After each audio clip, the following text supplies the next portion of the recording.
Assalamualaikum warahmatullahi wabarakatuh. Perkenalkan, nama saya Muhammad Sabil Al-Karomi dari kelas TPC 18 dengan NIM 18010103. Jadi di sini saya akan mempresentasikan jawaban UAS Teknik Pemrograman 2 saya.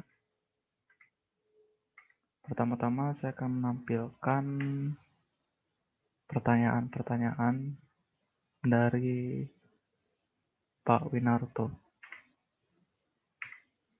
Nah, ini total pertanyaannya ada 14. Nah, langsung saja kita ke nomor 1. Pertanyaannya adalah lumpur dengan water loss tinggi saat akan dipakai pada formasi shell dapat mengakibatkan. Nah, jawaban saya di sini, jika water loss yang terlalu tinggi ini dapat berdampak buruk terhadap formasi maupun juga lumpurnya, karena akan mengakibatkan formation damage dan lumpur itu akan kehilangan banyak cairan. Nah, selain itu juga water loss yang tinggi itu bisa menyebabkan terjadinya penebalan mud cake. Nah, mud cake yang terlalu tebal ini tidak akan menyebabkan tertahannya aliran yang masuk ke formasi dan juga memperbesar kemungkinan terjadinya differential stuck. Nah, menurut saya lumpur yang baik ini adalah lumpur yang memiliki sifat filtrate loss yang rendah dan mud cake yang tipis. Nah, selanjutnya untuk nomor 2, pertanyaannya adalah ketebalan mud cake yang timbul di dinding lubang dipengaruhi oleh. Nah, ini jawabannya hampir berhubungan ya dengan nomor 1, memang berhubungan. Jadi ketebalan mud cake ini dipengaruhi oleh tadi itu, yaitu lumpur yang mengandung water loss atau filtration loss yang terlalu tinggi. Dan juga saya pernah baca itu adanya kandungan oksida besi yang digunakan sebagai pemberat lumpur. Jadi oksida besi ini pada sejarah pemboran dulu dia ini digunakan sebagai pemberat lumpur. Nah, karena dia dapat mempengaruhi ketebalan mud cake, untuk mungkin sampai saat ini sudah jarang yang memakai oksidasi besi ini, karena dia juga dapat menimbulkan efek abrasi terhadap drill string dan liner pompa lumpur. Nah, selanjutnya ke nomor 3. Pertanyaannya adalah differential sticking cenderung akan terjadi pada. Nah, di sini saya menjawab differential sticking ini cenderung terjadi pada satu, formasi yang memiliki permeabilitas yang tinggi. Kemudian yang kedua, lumpur yang kurang stabil atau water loss yang tinggi dan mud cake yang tebal. Kemudian yang ketiga, lumpur terlalu berat. Nah, kenapa lumpur terlalu berat ini?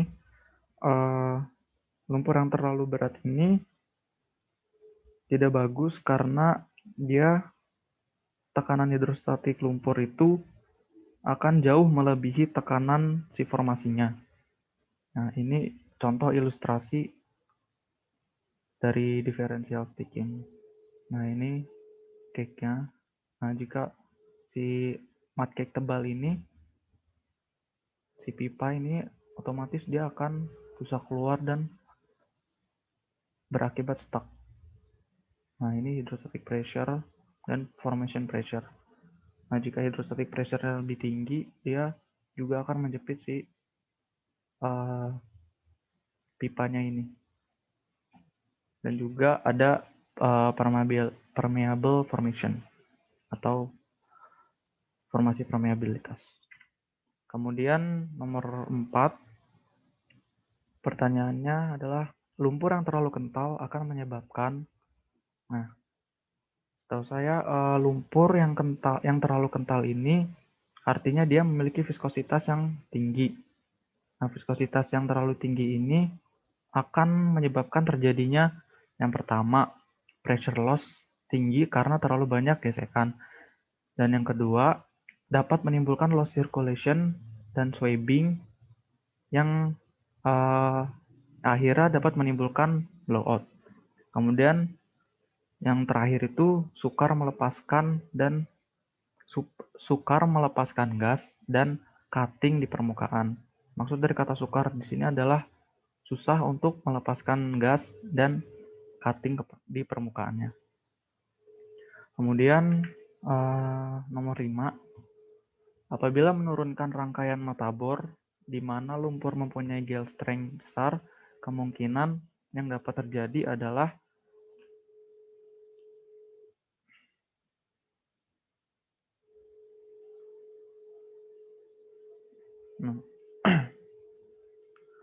jadi gale strength ini sebenarnya adalah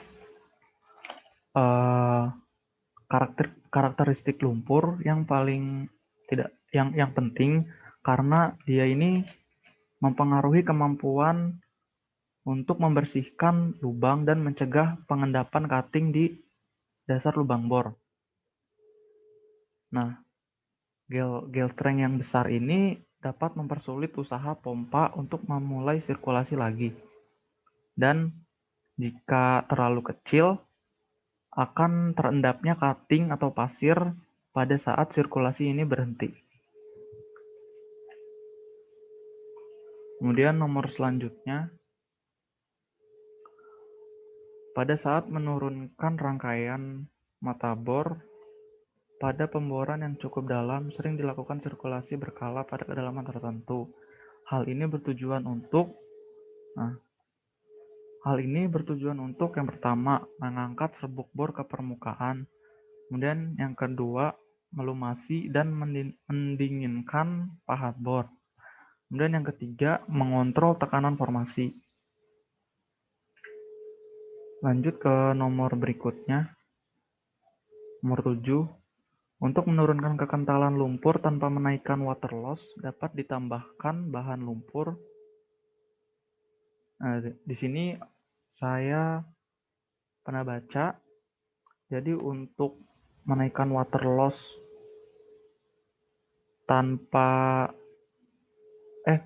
untuk menurunkan kekentalan lumpur tanpa menaikkan water loss, itu bisa dengan menambahkan air yang cukup atau dengan menambahkan thinner atau zat-zat kimia.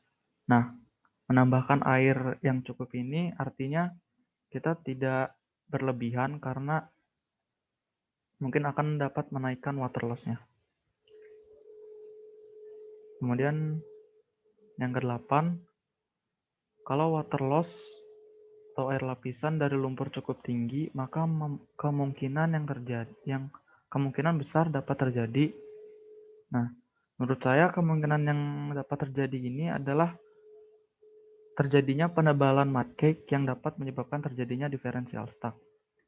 Sama seperti pertanyaan nomor sebelum-sebelumnya, jika terdapat water loss dari lumpur yang cukup tinggi itu akan menyebabkan mud cake yang menebal sehingga bisa menyebabkan terjadinya differential stuck. Kemudian nomor 9, lumpur bor dengan berat jenis yang terlalu tinggi dari yang diperlukan dapat mengakibatkan.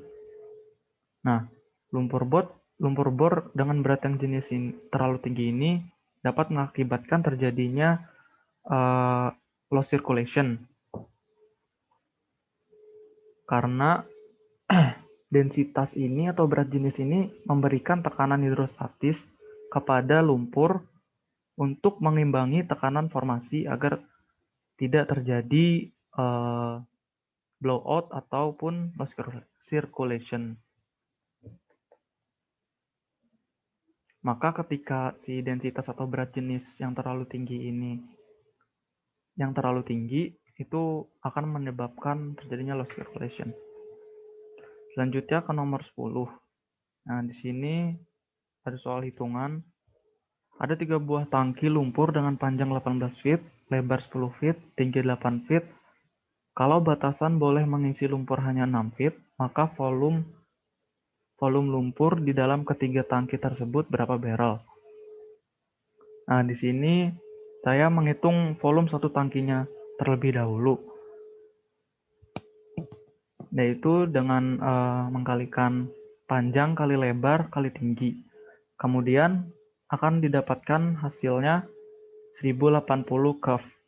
Nah, setelah itu saya menghitung volume 3 tangkinya. Mohon maaf ya, di sini ada salah pengetikan. Nah, kemudian volume satu tangki itu dikali dengan 3 tangki, artinya 1080 curve dikali dengan 3, yang hasilnya 3240 curve. Kemudian curve di sini dikonversi ke barrel yang artinya dikalikan dengan 0,17811, kemudian mendapatkan hasil 557,076.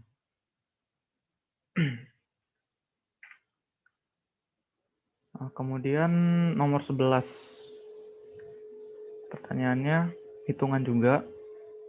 Casing 95/8 inch, OD 8,835 ID, 40 ounce per feet, dan diameter lubang 12/4 inch, panjang casing 5000 feet, 1 feet sama dengan 13 inch, 1 curve sama dengan 7,48 gal, kemudian 1 BBL sama dengan 42 gal. Yang ditanya adalah volume anular. Nah, jadi di sini saya mengerjakan soal ini di catatan, kemudian saya foto dan saya masukkan ke PPT ini. Jadi di sini saya mendapatkan rumus untuk mencari volume anular ini dari www.drillingformulas.com. Nah, jadi yang pertama hal yang saya lakukan adalah menghitung kapasitas anularnya terlebih dahulu dalam BBL per feet. Nah, rumusnya adalah OH kuadrat dikurangi OD kuadrat dibagi 1029,4, kemudian sama dengan 12,25 kuadrat dikurangi 9,625 kuadrat dibagi 1029,4. Nah, nanti hasilnya itu adalah 0,0557 BBL per feet. Nah, setelah kita ketahui kapasitas anular ini, barulah kita mencari si volume anularnya. Jadi, kapasitas anular dikali dengan panjang si casingnya, yaitu berarti 0,0557 dikali 5000 feet. Nah, hasilnya 278,5 BBL. Ini jika satuannya BBL. Tapi jika ingin dikonversikan ke gal, maka 278,5 dikali 42 sama dengan 11.697 gal. Nah, 42 ini dari diketahuinya 1 BBL itu sama dengan 42 gal. Jadi jawabannya 11.697 gal. Kemudian untuk nomor 12, pertanyaannya adalah untuk mendapatkan kecepatan pemboran ROP yang optimum, parameter bor yang cenderung diubah-ubah adalah. Jadi menurut saya untuk kita dapat mengetahui kecepatan pemboran atau ROP yang optimum itu tergantung dari jenis formasi dan jenis bit yang digunakan. Nah, saya kasih contoh, ini ada 3 bit. Jadi yang pertama itu ada wing bit. Wing bit ini dipergunakan untuk lapisan permukaan, yang artinya lapisan permukaan ini cukup lapisan yang lunak, cukup lunak. Kemudian untuk yang kedua ada bit roller cone. Nah, untuk roller cone ini biasanya dipakai pada lapisan lunak sampai lapisan yang keras. Kemudian, roller cone ini paling banyak digunakan di pemboran. Nah, yang ketiga ini diamond. Nah, diamond ini dia bahannya itu sangat keras ya. Sama seperti dengan intan. Jadi dia itu dipakai apabila si pahat-pahat yang lain sudah tidak dapat menembus formasi. Jadi diamond bead ini untuk formasi-formasi yang lapisannya sangat keras. Dan untuk penggunaan diamond bead ini cukup mahal. Jadi seperti itu. Menurut saya, balik lagi tergantung dari jenis formasi dan jenis bead yang digunakannya. Semakin lunaknya lapisan, maka kecepatan pemboran ini akan optimum gitu. Kemudian 13, pada rangkaian BHA atau bottom hole assemble, tanpa stabilizer, lubang dapat menyimpang dari sumbu vertikal. Hal tersebut diakibatkan oleh jadi menurut saya dari sumber yang saya baca itu menyimpangnya sumbu vertikal ini karena adanya vis yang tertinggal di dasar lubang bor. Nah, sehingga untuk melanjutkan proses pemboran ini digunakan metode directional drilling. Nah, untuk ilustrasinya itu seperti ini. Jadi dia menyimpang rangkaiannya itu dari sumbu vertikalnya. Sehingga nanti untuk melanjutkan pemboran ini digunakan dengan metode directional drilling. Nah, soal yang terakhir, jelaskan peran dari masing-masing 5 sistem pada pemboran. Nah, perlu kita ketahui, jadi 5 sistem pemboran ini yang pertama ada power system, yang kedua ada hoisting system, yang ketiga ada rotating system atau sistem putar, dan yang keempat ada circulating system atau sistem sirkulasi, dan yang kelima ini ada BOP system. Nah, untuk yang pertama ini saya bahas power system dulu. Jadi power system ini itu terdiri dari power supply equipment dan distribution equipment. Nah, untuk power supply equipment ini dia itu dikenal dengan nama prime mover, dan untuk distribution equipment-nya itu dia berfungsi sebagai untuk meneruskan tenaga yang diperlukan untuk mendukung jalannya kegiatan pengeboran.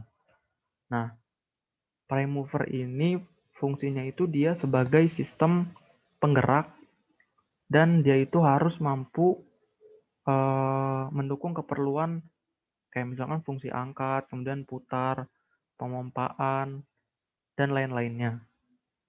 Jadi dia itu daya penggerak. Nah, ini adalah contoh dari ini adalah contoh gambar dari prime mover. Selanjutnya ke hoisting system yang kedua. Nah, hoisting system ini atau sistem pengangkatan berperan dalam melakukan pengangkatan dan penurunan rangkaian pipa bor dan peralatan-peralatan lainnya. Yang saya ketahui, hoisting system ini terdiri dari 2 subkomponen utama. Yang pertama itu ada struktur penyangga. Nah, struktur penyangga ini atau disebut juga rig-nya, jadi meliputi drilling tower-nya dan kemudian substructure, kemudian juga rig floor. Nah, yang kedua ini peralatan angkat atau hoisting equipment-nya. meliputi drawer, kemudian drilling line, kemudian overhead tool yang mencangkup crown block, traveling block, hook, dan elevator. Nah, itu termasuk ke dalam overhead tool. Kemudian, nah ini dari apa namanya, hoisting equipment ini. Nah, crown block itu letaknya dia di sini. Nah, ini drawernya. Kemudian traveling block itu dia yang menggantung. Kemudian drilling line. Nah, kemudian ada strap structure dan rig floor. Nah, gambarnya seperti ini. Dia yang menyangga. Kemudian rig floor. Nah, rig floor ini berada di atasnya substructure. Kemudian lanjut ke sistem berikutnya, yaitu rotating system atau sistem putar. Jadi, rotating system ini perannya adalah memberikan putaran pada rangkaian pipa bor dan juga memberikan beratan pada pahat dalam mengebor suatu formasi. Jadi putarannya ini dia bersumber dari putaran rotary table. Nah, tapi jika menggunakan Kelly ya, atau putaran motor pada top drive. Jadi kan untuk pengeboran sekarang ini lebih banyak menggunakan top drive dibandingkan dengan Kelly. Nah, ada beberapa komponen utama dari rotating system ini. Yang pertama ada swivel, yang kedua ada peralatan putar, yang ketiga ada rangkaian pengeboran, dan yang keempat ada mata bor atau bead. Nah, di sini adalah gambar dari Kelly. Nah, ini rotary table-nya. Jadi putarannya ini berasal dari rotary table. Nah, seperti ini. Nah, untuk yang sebelah kanan ini adalah top drive. Berbeda sekali, dia ini lebih simpel ya, dan juga lebih mudah. Nah, kemudian lanjut ke sirkulasi sistem. Nah, untuk sirkulasi sistem ini dia salah satu sistem yang memegang peranan penting di dalam pengeboran putar atau rotary drilling. Jadi dia ini membantu sistem pemutar di dalam mengebor si sumur dengan menyediakan perlengkapan-perlengkapan yang sesuai untuk mengatur bahan-bahan lumpur dan tempat kerja untuk mempersiapkan, merawat, dan mengganti fluida pemboran. Nah, ini adalah sirkulasi lumpurnya. Jadi pertama dia ini dari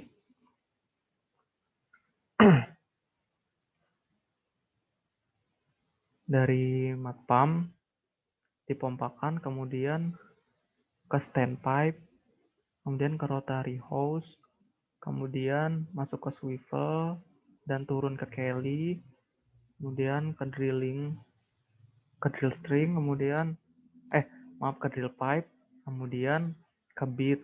Nah, sampai di bead ini dia keluar melalui bead, kemudian masuk ke annulus, kemudian naik ke flow line. Setelah itu dia masuk kembali ke dia melewati cell shaker dulu. Nah, di cell shaker itu nanti dia mengalami proses penyaringan cutting. Nah, dia melewati degasser, kemudian descender, kemudian desilter.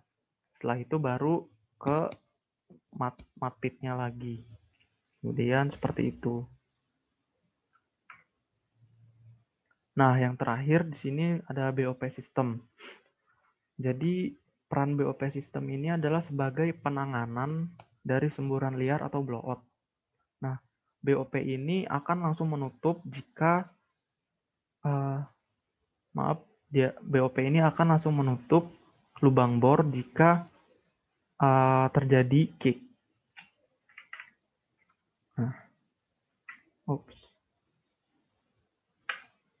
Nah, ini adalah alat-alat BOP.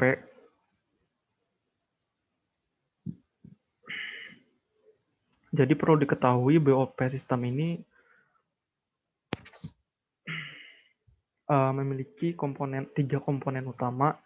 Yang pertama ada BOP stack, kemudian yang kedua ada akumulator, yang ketiga ada supporting system.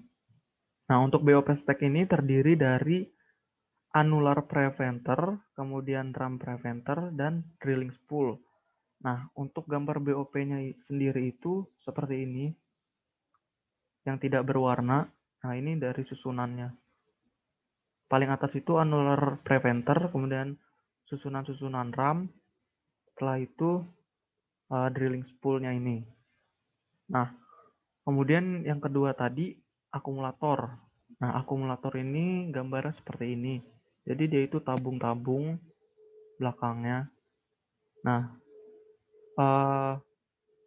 akumulator ini adalah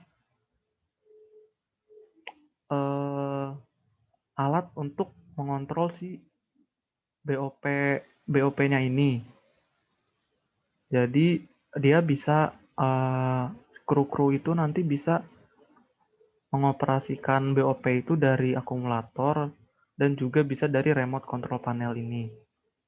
Nah, untuk akumulator ini biasanya dia berjarak 30 meter dari rig. Nah, untuk supporting system itu ada choke line dan kill line. Nah, untuk choke line dan kill line itu nanti dia dipasangnya di drilling spool ini di samping-sampingnya. Terus itu juga sesuai dengan kebutuhan operasi. Ya, jadi mungkin itu saja jawaban-jawaban UAS Teknik Pengeboran 2 milik saya. Kurang lebihnya mohon maaf. Assalamualaikum warahmatullahi wabarakatuh.